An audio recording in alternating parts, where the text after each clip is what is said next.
episode of the Managing Madrid podcast is brought to you by the Managing Madrid podcast live in Toronto. We're playing pickup footy on December 6th, raising money for sick kids in Toronto, giving away prizes, and chatting Real Madrid with passionate Madridistas. If you want to come kick it with us, play some footy, all for a good cause, then come out. If you're anywhere near Toronto, Hamilton, Niagara, if you're in Ottawa, Montreal, heck, Moncton, Halifax, Vancouver, Buffalo, Detroit, Cleveland, New York, Philly, drive in, fly in, do whatever you have to do. We look forward to seeing your skills and helping sick kids in Toronto. If you want to RSVP to the event, the link is in the show notes. We'd love to see you there. I'll be there. That's Kiyan Sabani, by the way. Mehdi Hassan will be there. We got Peña Madridista Toronto. We got TAC Academy. And much more, many more. Really fun night in the works. December 6th. Come out if you're in Toronto. Nice article in the Managing Madrid blog. Wonderful lads that do a great job there.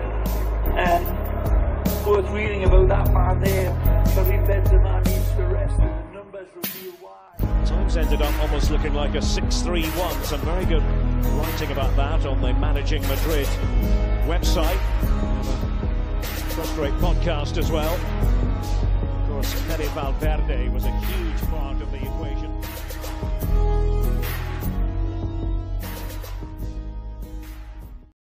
Hello and welcome to the Managing Madrid podcast. It is October 19th, shortly after Real Madrid survive the game against Celta Vigo in Balaidos. Real Madrid win 2-1. It was not comfortable. It was not pretty. Thank you, Thibaut Courtois. God bless you. Hope you have a great weekend because you deserve it. And Real Madrid's defensive line, not so much.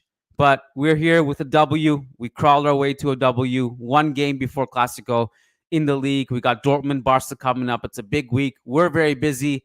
We're here to provide therapy for the fans. It's so weird. So weird sitting here W after W, like not really feeling like we won because we're like so concerned about all the problems. But we're here to dissect this one. Siddharth is also here to join me, Kiyan Sabani, to go over our Real Madrid notes in this one. How you doing, Sid? Welcome. Good. Just enjoying the last of my sunlight in Chicago here. And yeah, I'm hoping as winter sets in, I'm hoping some of these Real Madrid performances will, come and take place of the sun and warm me up, but that's not happening right now. As cheesy as that was, it does feel cold watching this team sometimes. And like you said, today was more of that. The name of the game right now is individual brilliance and very, very concerning collective tactical work. We'll get into it. Why don't we start from the top, Sid, which is chronological order. Real Madrid returned from the international break and put out a lineup which seemed pretty straightforward on paper, at least, in that you have Vinny and Mbappe up top, Jude doing his thing where he's everywhere, 11 positions at once, and then you had Fede and Camavinga and Tchouaméni in midfield, expecting Tchouaméni to be the base of the midfield, which once you saw, really right from kickoff, it was very clear that Tchouaméni had a much deeper role today, dropping in between the center backs, and it kind of morphed into this 3-5-2.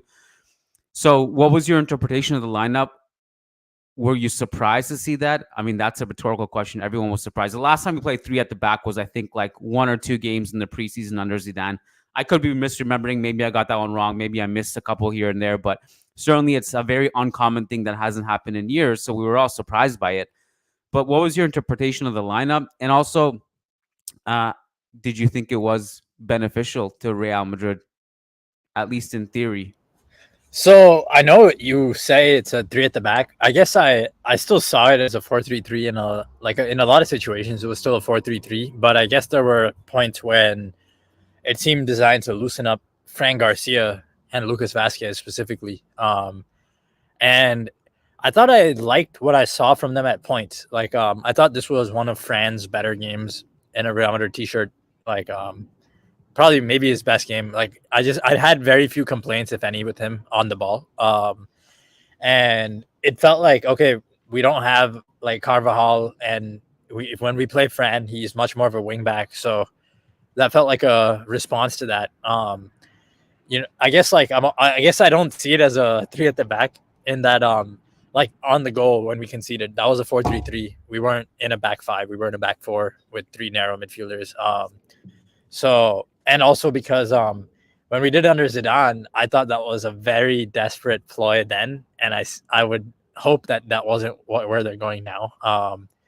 Like just because we don't have that many center backs. So and even back then we didn't have a team that was built to play three center backs, and it felt like Zidane being desperate, trying to maybe load up the team with more central players so the wing backs could get forward as much as they needed. And bit of that today. I thought I'm so used to seeing Mendy receive in the left back zone. I thought there were times when Fran just was a little more forward facing. Did you feel that? Did you like what you saw from Fran? I actually think Fran this season has been good. Certainly, like I think if we're looking at all the problems the team has, I don't think Fran has been one. I think he's actually played well this season. I think he's outperformed Ferland Mendy, to be quite honest with you.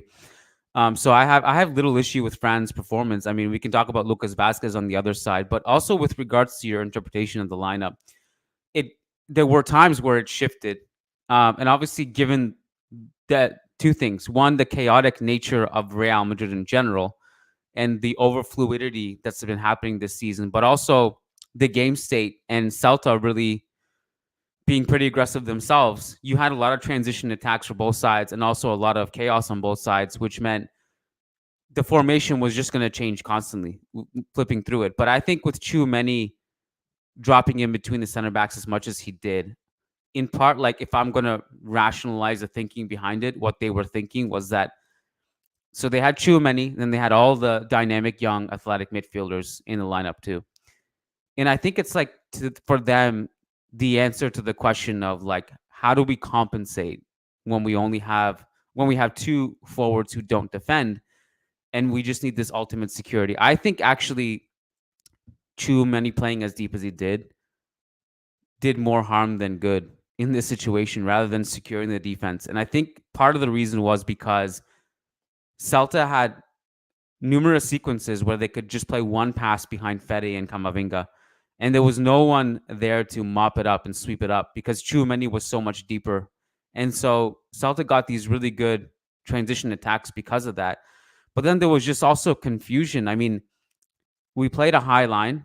Tchouameni was often in charge of like marshaling that because he was the one in the central zone, and that's a very important job, right? And I think if you look at this, Sid, Celta's goal, the second goal, which was a disastrous defensive sequence, it's actually almost surprising that they only scored one goal in this game.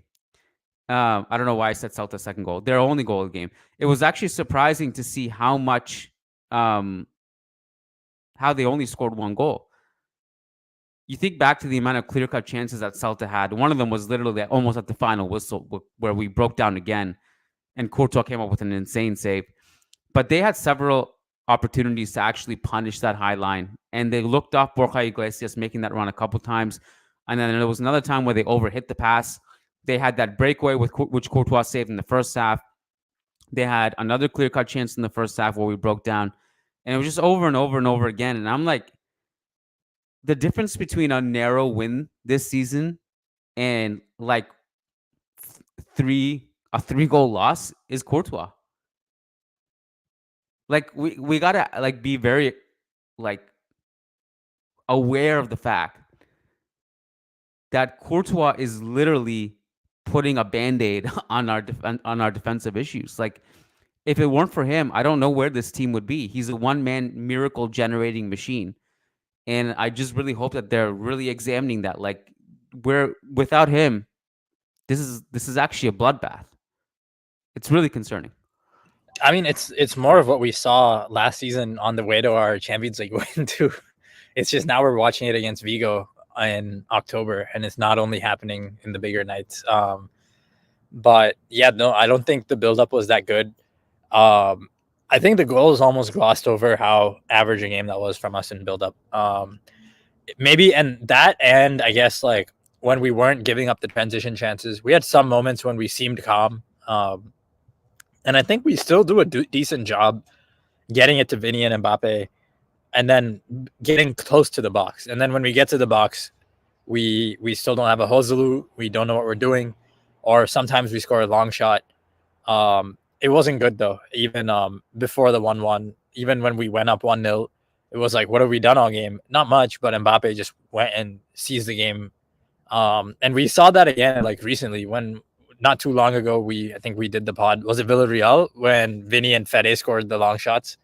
Um, yeah, it felt like a repeat of that game where, except this time we didn't start Modric. And when they made it 1-1, I was really glad to see Modric on the bench because I wasn't sure how we're gonna keep possession long enough without Modric to go and come back. I mean, it's actually just like a repeat of all the other issues. Like, could you say Chouameni maybe was a little more comfortable in build up at points? Like, he still had a couple mistakes. I thought the buildup was better than the defense. I think that's pretty clear to me. Like there was at least spells of meaningful possession, and we had some semblance of control, mostly in the first half, where the buildup was just better. But the defensive breakdowns, it was just a lot of confusion. And again, like the thing is with a team like Real Madrid, and by the way, you're trying to close out the game when that chance you're conceding at the very end, you're up 2-1. You got to make sure that you give away no chances. Everything is compact, defensively secure, and like you were one of the most vulnerable moments of the game was that chance you had conceded at the end of the game, and Courtois came up big.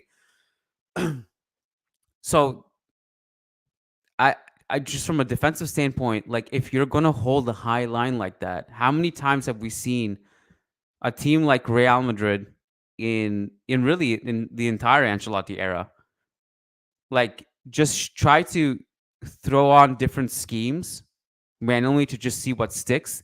And then the problem is when you don't have one coherent identity. And I look, there's some nuance to this. Like I'm not saying that you need to be, I don't want to get into this relationism versus positionism, the positionist debate, because I think there are managers who get tactical variability down to a science. In that you need to shapeshift, you need to have different options, you need to be able to adapt to the opponent. And I think actually Ancelotti is one of the greatest all time about that, with that specific thing. But also like they try to like have different schemes within the season, and they're just not really good at one thing in particular where they can actually really dive into that and be that kind of team.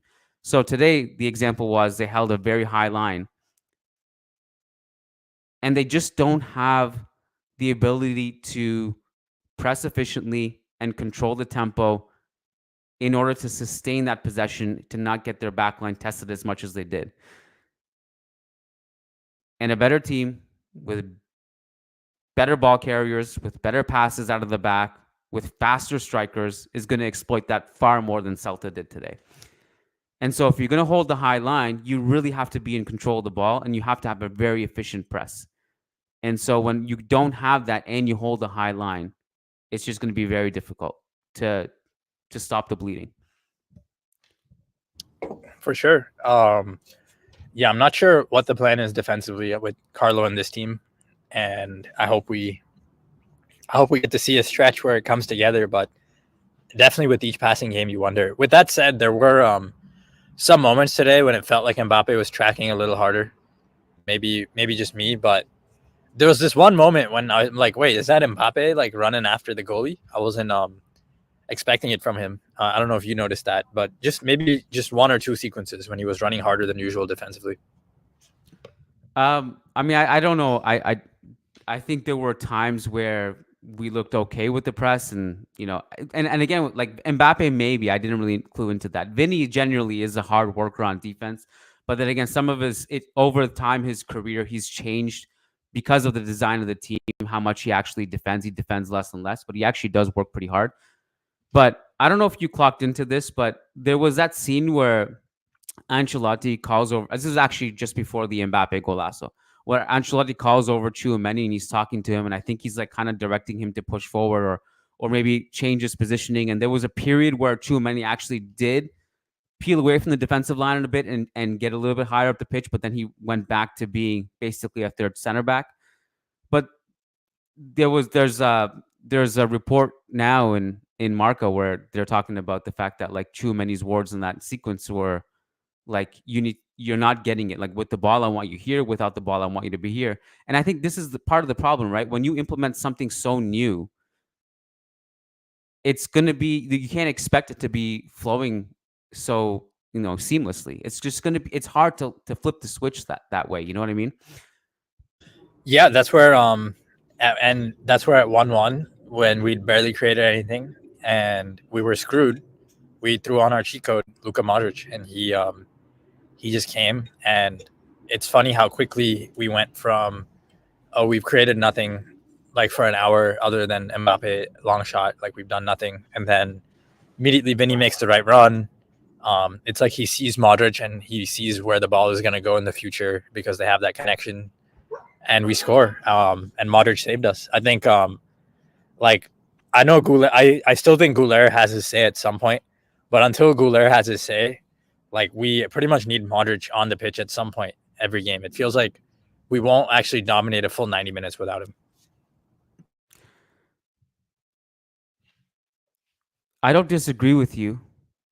I guess my question is like, you, how do you get around that? Because he's not a player who can play every game. How do you juggle the rotation? How do you juggle the minutes? I do like even Ancelotti said it after the game. Like we won thanks to a moment of genius by Luka Modric. It's just to me the thing is that it's far too reliant on individual brilliance at times. Whether it's Courtois, whether it's Modric coming in and unlocking the game, whether it's Mbappe pulling that goal out of his ass today, granted on a Fran Beltran mistake. And so we talk about sustainability, right? What's sustainable, what isn't. The eye test just doesn't look right now, and I think we need to really really figure out how to stop the bleeding defensively. I don't know, like what would you say in terms of our chance creation this season? What would you give our chance creation offensively? Like what grade would you give it this season?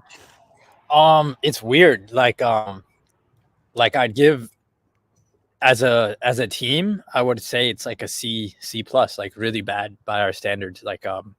If it's like an exam, I would give us like 60-70% on the exam.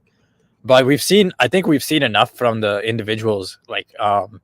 I know like we are too reliant on them, but I think we've seen enough from the individuals to know we can be better. I think Mbappe and Vinny's movement is still like 95 out of 100. But once we get the ball to them in the final third in the penalty box, we're like horrible. Like when we get the ball to Vinny and he dribbles three players, we're like a 30 out of 100. I don't know what we do. We're always confused. There was a sequence today. Vinny picked up the ball on the left wing, dribbled like 3-4 guys into the middle, and there was nobody near him. And they're just still figuring that out. Was that the one where Bellingham was upset? No, different one. No, this was a completely different play. But by the way, the Bellingham upset thing, people made a big deal out of that. If you've just played football at any level, that shit is so normal.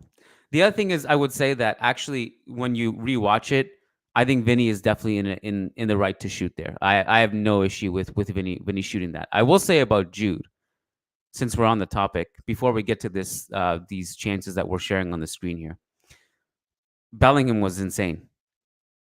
Like the amount of times, rinse and repeat, win the ball deep, escape pressure beautifully with some touches or a turn or a shoulder drop, and then sprint into the box. And you just that's another one of those things that like you don't know how much you can actually sustain. But the amount of ground he covers, like whether you want to put him on the right wing, left wing, and he had that position where he was on the right a lot today. But I thought Bellingham was spectacular. Bellingham was one of the players that has stood out to me almost every game this season as just someone who has been making the right decisions on the ball, working his ass off on defense relentlessly, nonstop. The motor just does not turn off. And he's doing it on every blade of grass. Like he's everywhere. It's insane what he's doing. He's like another player who's just kind of gluing this all together. and trying to keep this team afloat. I thought Fede was pretty good too. I mean, I assume part of the reason why, and probably the most of the reason why he was subbed off is because of the international break, the traveling back and forth from South America. It's not easy. So I'm assuming that was probably just a pre-planned sub. Um, I am kind of surprised that Dani Ceballos made a cameo in this game for Mbappe over Arda Güler, but maybe you could argue the Ceballos profile of just being extra combative and excuse me, working hard on defense. Um, he could be argued, but I don't know. Like as if the Güler army didn't hate Ceballos enough already. I'm sure they just want him into the ground, buried at this point. But here are the chances, Sid. This one is the big one. Tasso Dubicas. You can go to the timing chart if you want, right there. Yeah. Well, I mean, this spike is from that chance there at the end, but you can see Celta were creating much more than us. By much more, I mean they were just creating more clear-cut chances than us in the first half. And in the first half, I think we all felt like, okay, well, it was pretty poor defensively, but it was okay overall, I guess. But it certainly wasn't comfortable. But then the second half, I feel like we all feel this way right now. It's just very underwhelming. There are some good things happening on an individual level. The tactical and collective synergy of this team is just not great. And it's October 19th. And how many more excuses are we going to talk about, like preseason? Oh, we didn't have a preseason. It's October 19th. Like, I understand we have injuries and we didn't have a preseason, but at some point, like, every single team is going through similar problems. So I'm surprised it's taking this long to get together. And that needs to get solved because around the corner is an insane schedule. Now, maybe Real Madrid just do a very Real Madrid thing and they just step up when it matters. But I just like these excuses have been piling up for a long time. And at some point, like you can no longer fall back on excuses. The excuse of no preseason, the excuse of too much football. By the way, that in itself is kind of contradictory. But, it is what it is. Well, all the excuses come to a head this week with Dortmund and then Barcelona. If we win next week, then the coach buys himself more time. As a fan base, we chill out more. But if we don't win next week, it's going to be pretty bad. I guess I was expecting things to stay looking somewhat bad, like post international break. Like usually you look better the more games you are after the international break. The first game after is when nothing new works. If you're not in a good place, usually things don't get that much better. Like Arsenal lost today. Arsenal are in good form. They just lost today. So I guess I wasn't expecting things to get better fast. And said Arsenal lost doesn't make me feel any better. Well, they're just like they're in a good spell right now. They're not looking bad. Like they're in good form. Like people aren't looking at them and saying, "Oh, they need a lot of work." Like they're missing Odegaard, I think, but nobody's looking that great this season in Europe. Like Bayern were looking good for a lot of games, but then they had trouble. City, once Rodri tore his ACL, is not looking good. So nobody looks that great. And I guess like we don't also look that different to last season at this time. The difference is that we were just getting bailed out by Jude late winners. Yeah, last season the hero was Jude at this stage. Well, but we also looked just as bad. I think the difference was maybe like now we have Mbappe, so we expect to look good all the time. Last season we looked bad for 60 minutes and then we'd put it together for 30, and during those 30 we had Cruz and or Modric. And so the ball would keep getting delivered into the final third, not only to like the attacker's feet, but directly for shots for Joselu. This season, those 30 minutes were not as dangerous. And even the 60 minutes before those 30, we don't have Cruz, so we don't control the games. And I don't know. I mean, last season was a one of a kind. We hadn't seen a team like that without a striker go and win all those trophies the way they did. And so that was one of a kind. And then 2 seasons ago, or 3 seasons ago was one of a kind when Benzema and Vinny took us to the Champions League. We've seen like great attackers carry their team far, but that was like a carry job like no other. So I think it's okay to be nervous. Like two of our last three like trophy winning teams, or major trophy winning teams, they teetered the edge, Keon. They were barely there. We haven't had like a comfortable double like 2017 in some time. They've been tighter, and we don't have much margin for victory. I don't know if we can just keep like I don't know if Vinny and Mbappe can just take turns scoring long shots all season like this. Like eventually there's going to be a game when we have to go and like break down the defense, and we're going to struggle for it. Last season, I would say like around November, December. I could be getting the timing wrong here. It's off the top of my head. But that period where we actually had a bunch of injuries and then Ancelotti did the Cruz Fede Valverde double pivot. I thought we actually played good football. That was like when we started to play good football. Because before that, it was probably just we were getting results, but not looking that impressive. Around November, December, I thought we kind of pulled it together. I will say, like in a game like this, and we'll have plenty of time to talk about Barca, but I'll just mention them really quick. I mean, you made a list of teams that are not looking good this season. I would say Barca are one of the teams that do look good, but in a weird way, it's like Barca. Barca in particular is not what I'm worried about. Coming up, it's more of like kind of just the grand scheme of things. Barca will give us a high line. In all these games, they're winning. They've had that vulnerable defensive line, but also like they're just playing so much better than Real Madrid right now. And I think they themselves is not necessarily what worries me. I worry more about the big picture of this season, and I'm kind of left further unimpressed and underwhelmed in that these games like that have a lot of chaos, like the Celta game today, they should be the games that Real Madrid really thrive in. Like you do not, if you had a choice as an opponent to get into a game of chaos and transitions against Mbappe, Vinny, and Jude, that's not something that theoretically you should be excited about facing those guys. And so I would have thought like a game like that has more open space that we would really thrive in, but we're not really at that stage yet where we're creating that kind of danger. And I'm disappointed that we haven't been able to pounce on those transition games a little bit more than we have.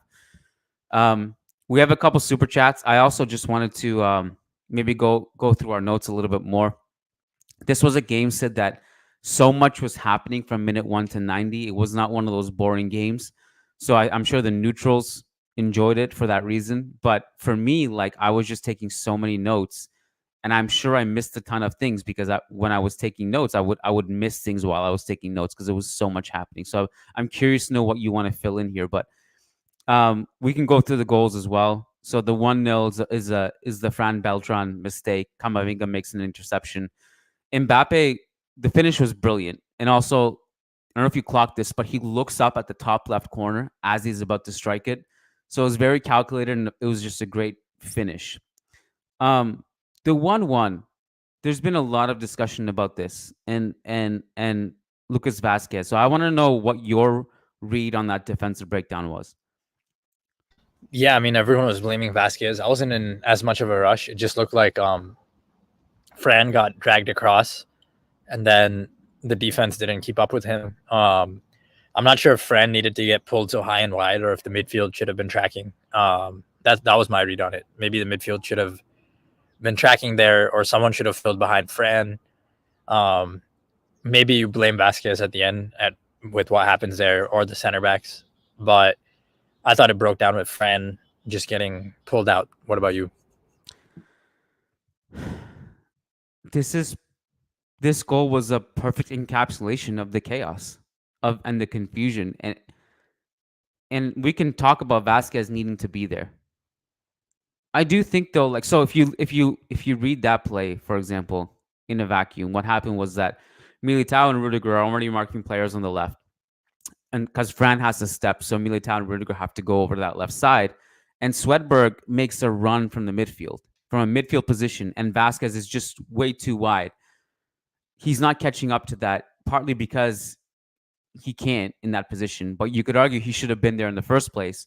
And I think this also feeds into the confusion of like he's playing as a right wing back with 3 CBs, right?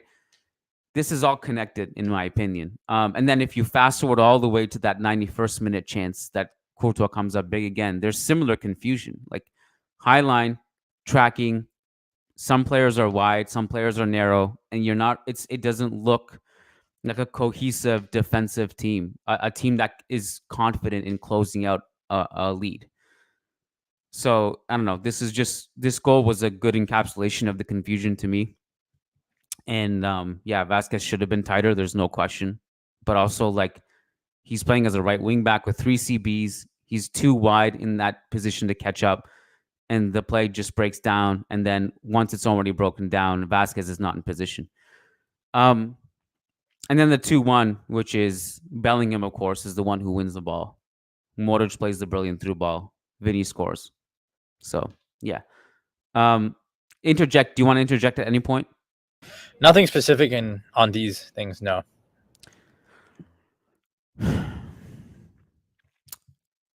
One thing that was like, I almost had to chuckle. There was a point in this game in the first half, Sid, which was just further confusing. It was like the ultimate never let them know your next move kind of situation where Fran Garcia was playing as a striker. Mbappe was like at left back. And I just had to look up and just chuckle. By the way, back to your point earlier about like we miss Joselu. I've been saying this a lot too. Like Fran Garcia is actually a decent crosser of the ball. He whipped in a couple good balls into the box. They're not going anywhere. One of the best chances of the game was actually Vinicius Jr. point blank goal scoring position, and I think it was Fede who crossed it into him. It was a great ball. Great off ball movement to get there, but it's on his head, unfortunately. And there's not so much he can do with that. We miss Cruz, yes. We miss Nacho, yes, of course. We're missing Joselu. I don't know how else to say it. And I'm not saying we need Joselu like to start every game or anything like that, but certainly he is a problem solver for a very specific thing. And it's that when you're in search of something, or when you have possession circulating, when you have Mbappe and Vinny just trading passes on the left half space without actually penetrating, no one can actually look up and see the aerial presence in the box. It doesn't exist. So it's someone we miss. Yeah, and I don't think Bellingham looks as dangerous without Joselu up front. Even though last season he was dangerous, people started like tuning into his movements. We made him less of the central focus of our team. And now there's just no guy who bothers the center backs. It's pretty bad. I think what scares me is not only in the small games, but I feel like even in transition, what scares me is that the transition offense seems like it needs a Joselu to work. Like it seems like Bellingham, Vinny, and Mbappe right now under this coach may never look that crazy as a front three in transition, even because there's no one who heads the ball, or like maybe because for a decade we've been so used to being able to cross it in. Like even before he got hurt, Carvajal, like his crosses no longer had a purpose, is what it felt like this season.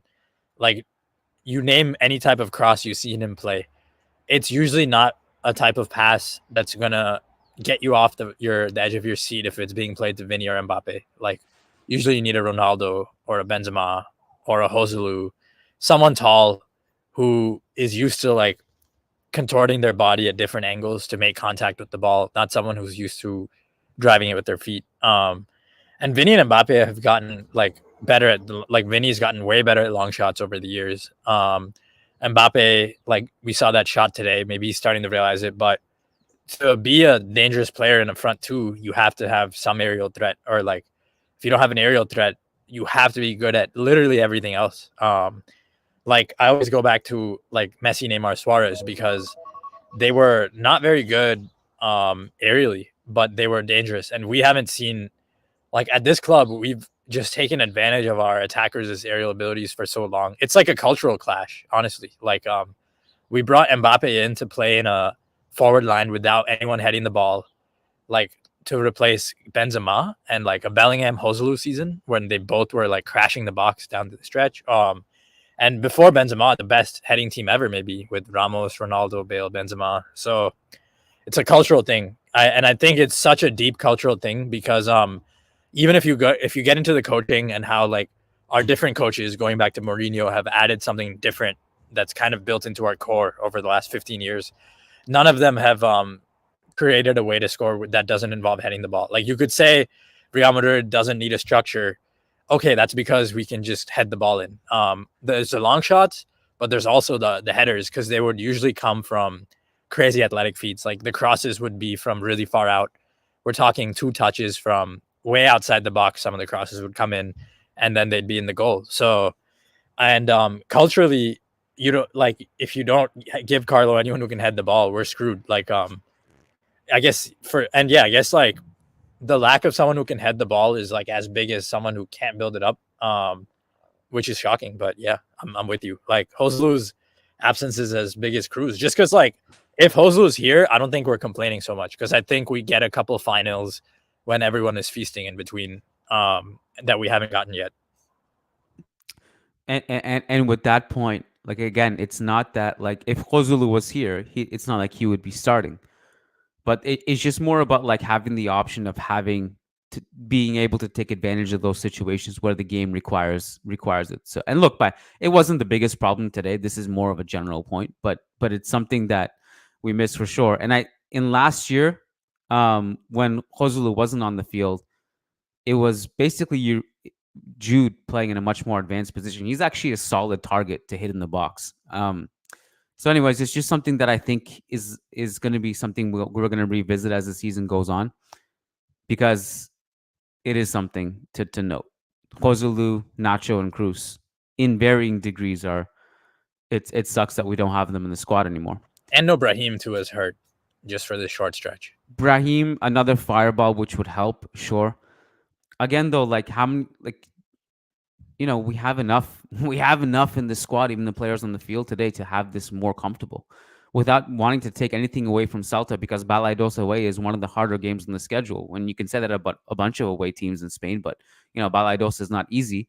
But a lot of these problems, like our defensive transition problems, are not going to magically get solved if you have Joselu or Cruz or whoever on the field. Like these are problems that Ancelotti needs to manage better. Okay, so flipping through, your timer went off, by the way. Do I need to remind you to take something? No, I just wanted to let our last thought finish. I'll be right back. Okay.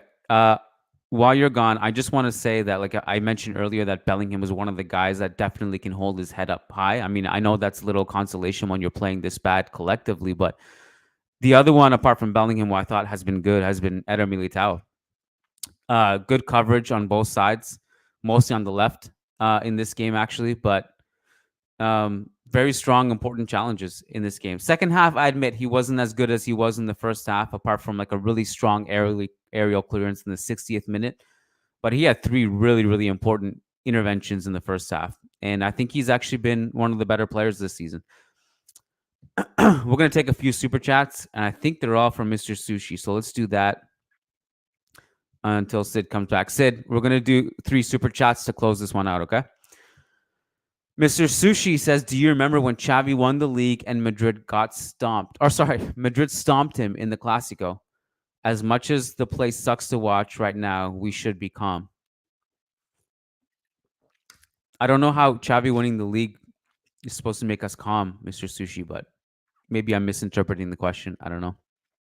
Yeah, I'm well, yeah, I guess he's trying to say like even if we have a bad season, we could win the Clásico. Or I guess like we could win the league even if we lose the Clásico.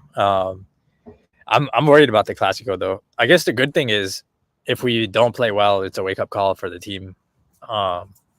But we are in like we played bad enough where we could get embarrassed next week.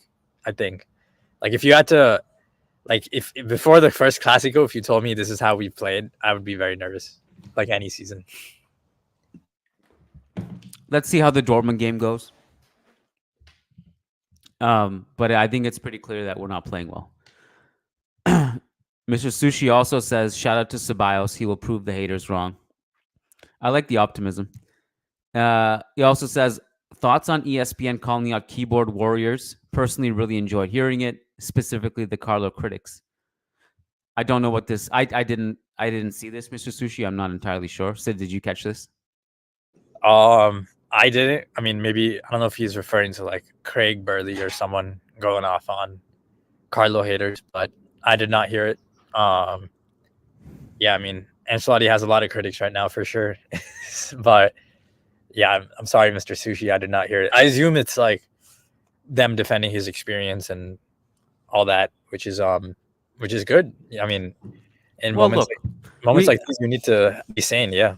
I think there are probably extremes on both ends of the spectrum where there's a lot of Carlo apologists and then there's a lot of people who are criticizing him, both to extreme degrees. The Carlo movie is this. We've seen it multiple times, including the 2022 Champions League run, which was one of the most unforgettable, if not the most unforgettable Real Madrid Champions League in history. We were terrible that season. Like truly. If you go back to that PSG first leg, because I had to revisit this from my book, I watched it all recently. That PSG first leg in 2022 was mind-numbingly terrible. Some of the worst football I've ever seen in my life from Real Madrid. Could not escape our half, pinned by PSG's fullbacks, had no control. Courtois saves a penalty, and and there was no chance in hell we would have believed that we were going to win the Champions League in that moment. But this is kind of besides the point. The point I'm making is like the Ancelotti experience is that it's a lot of underwhelming stuff for the first few months. But it's not a reason to state that Real Madrid won't win titles at the end of the season, because we've also seen his teams come good in the clutch in the springtime, and when it really matters. The glass half full thing right now is that we somehow only dropped 4 points, which is a lot this early in the season. But it feels like we've been getting W's when we haven't fully clicked in gear, and we've been kind of lucky to get those W's. The only way I can spin this into a positive right now is that we haven't seen the team play well yet, and we're getting W's. Can we play worse than we already are? Is this optimism, or is it? I don't know if it's a reality check. I don't know what it entirely is, but I just don't think we could possibly be playing to our potential. There's no question. Like, we all agree to that, right? We all agree that this team is not playing well. We all agree that this team should be playing way better with the pieces it has and the stars it has. And then there also, just to add more grim pieces to it, though, is that the back line is really decimated, like with injuries. And the club is reluctant to sign someone. I mentioned this, like Lucas and I did an entire podcast about this because I talked to my sources too. A lot of these rumors and reports that are brought up are truly like just opportunistic rumors to fill up the international break. That's what was happening. When I talked to the people I know, they were like, "We're not signing anyone. We're just gonna ride this out." And this Trent thing, at best, is like maybe you can get an agreement with him for at the end of the season. I mean, for him to like come in mid-season, it would be unthinkable. And the club's reasoning, and it's not my reasoning, but the club's reasoning is that there's no one we like right now. Like someone who we would theoretically like, for example, Ashraf Hakimi, to come in and fill this void is going to be impossible to get right now. So you're either going to bring in someone who you don't like, or the one you really like is going to be impossible to get. And this is why, like I said, like, okay, so what is the reason you need to think that long term right now? You need a rental for 6 months. Like a body, like Joselu was not a long-term solution, but he was a rental. He was someone who can come in and reliably give some minutes in the squad as an experienced player who is okay with taking a backseat. That's to me what someone like Sergio Ramos would be, for example, right? It's like he's not a long-term solution, but he's at least someone who can give you a body. And by the way, if Sergio Ramos plays today, I don't think he's solving anything. This is a more different point about like you need bodies as well, because it's going to be a long and grueling season, and you're just losing bodies. Like, and by the way, I hate to bring this up, but when you see Bellingham play the way he is, how incredible he's been, but how hard he works, but then the camera pans to him and he looks like he goes like this. He goes,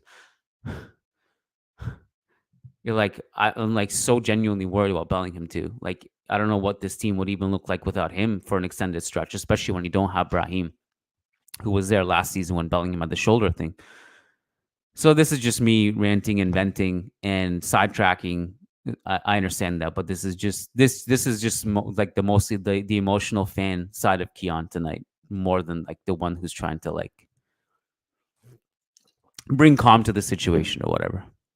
I just think we have to remember that the last 4 seasons we looked pretty bad like this at this stage every season except the one where we won nothing, we won the Copa 2 seasons ago. But 3 seasons ago, I think we lost a game and then we drew a game at the start of October, in the middle of all that Benz and Vinny hype when it was just getting going, and everyone was wondering, are we any good?